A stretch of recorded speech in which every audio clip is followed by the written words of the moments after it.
Welcome back to my channel. This is part 2 of the Real Housewives of Potomac Season 1, Episode 5. So watch part 1, because in part 1 I mentioned that I felt that Ashley's scene with her mother talking about that she didn't want Ashley to be responsible for her financially and she wanted to work through her own financial woes was part of Ashley's strategy to salvage her reputation, to avoid being bashed in the media about living a jet set life while her mother was struggling.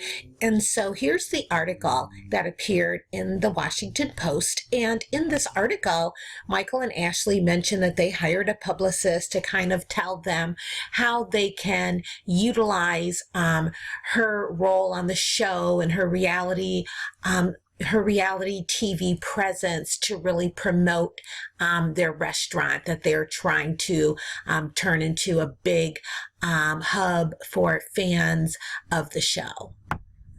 So this is the restaurant that Ashley wants to kind of use the show to promote. As you can see, it's not necessarily an upscale type restaurant. It's just kind of very casual. It's supposed to have an Australian theme.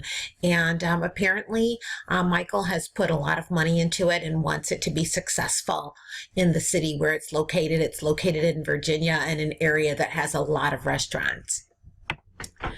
Now, I mentioned the Karen's party on the yacht in part 1, and what was interesting is a big deal was made out of the fact that Michael was trying to take his pants off and he was going to jump into the water.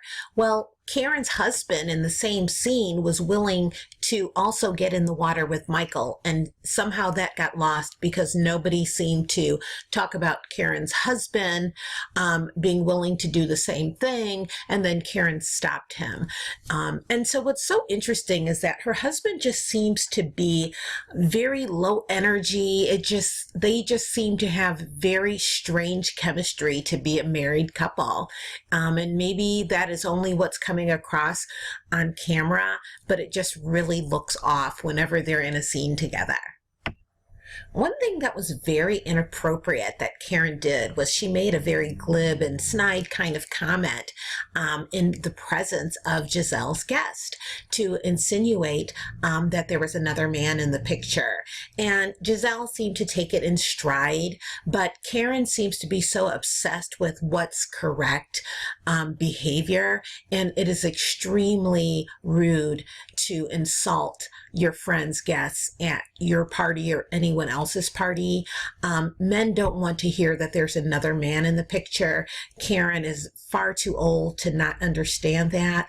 And so there was just no reason for her to insult him or even to insult Gizelle. There was no reason for it. And she just kind of made an offhanded comment. And even when she was corrected and told that that's not the person she was thinking of, she didn't even own up to it and say, I'm very sorry. I wasn't intending to offend you. She didn't say that at all. She just sort of walked away.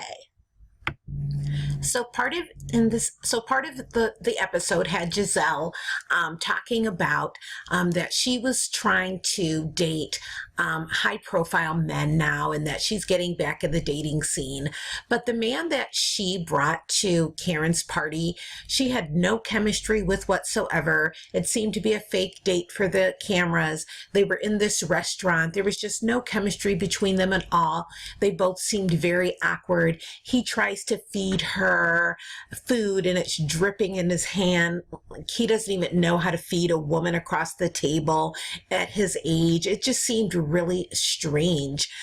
Just the date itself, just their energy together.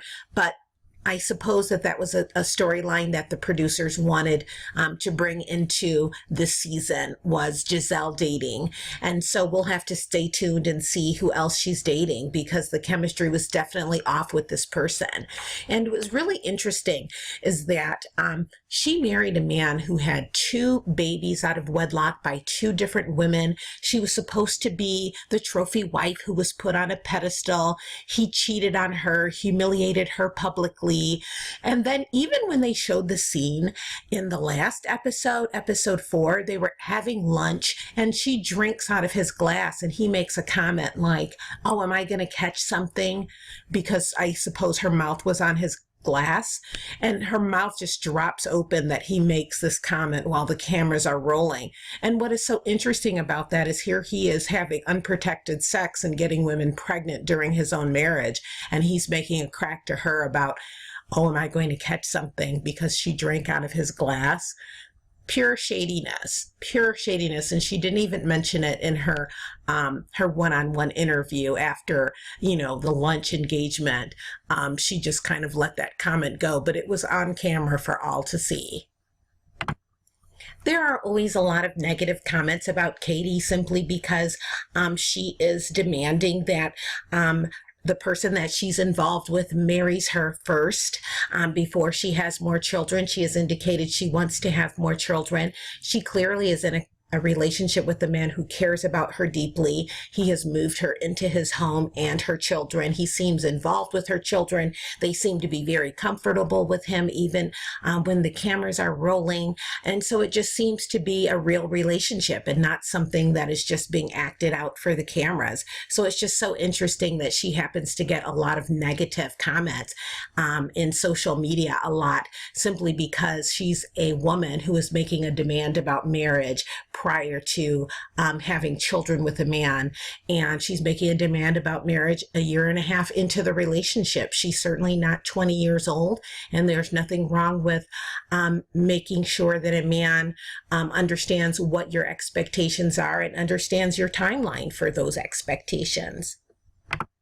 So let's get into the fact that I don't see a lot of the negative comments about Robyn's situation. And I find that to be very interesting when you think about, well, what is the primary segment that is watching a show like this?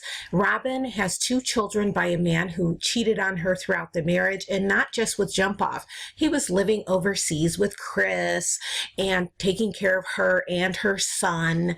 And so he was doing all of these things, and Robyn, meanwhile, was still being loyal to him and everything. Nobody is saying anything about that. She makes no demands on Juan by saying, look, I want to be remarried. I want to be a wife. I want a permanent commitment from you. I want fidelity. Instead, she's just offering herself sexually. She's saying, oh, they're not even in a relationship. And nobody's bashing that. Nobody's coming for her in the comment sections on any of these blogs. It just seems that, Robyn gets a pass for having no expectations of this man who cheated on her, violated their family, came home after he really was broke and was not even able to support his family and support her any longer. And I just find that to be very interesting. The last part I wanted to comment on was just the short scene with Karen and her daughter, and they're in the self-defense class, and she's saying she wants her daughter to be safe in college, and so that's why she wants her to have self-defense techniques. But the fact of the matter is that people who commit certain crimes, they are studying their victim. They're choosing their victims. So I think that she needs to teach her daughter how sexual perpetrators choose their victims, how certain types of petty criminals choose their victims when their victims happen to be women, because that is really what is key. And it was just interesting that she mentioned that she was mugged at the mall, and she had on some expensive necklace. Like, who goes to the mall wearing expensive jewelry when just anybody and everybody is at a mall, and typically people who are preying on other people are often there and not even being monitored in any way. So it's just interesting that her flamboyance of the money that she has ended up having some negative consequences for her. So anyway, comment and let me know what you think of this episode, and let's keep the conversation going, and tune in next week because I will put up another video when they show episode 6.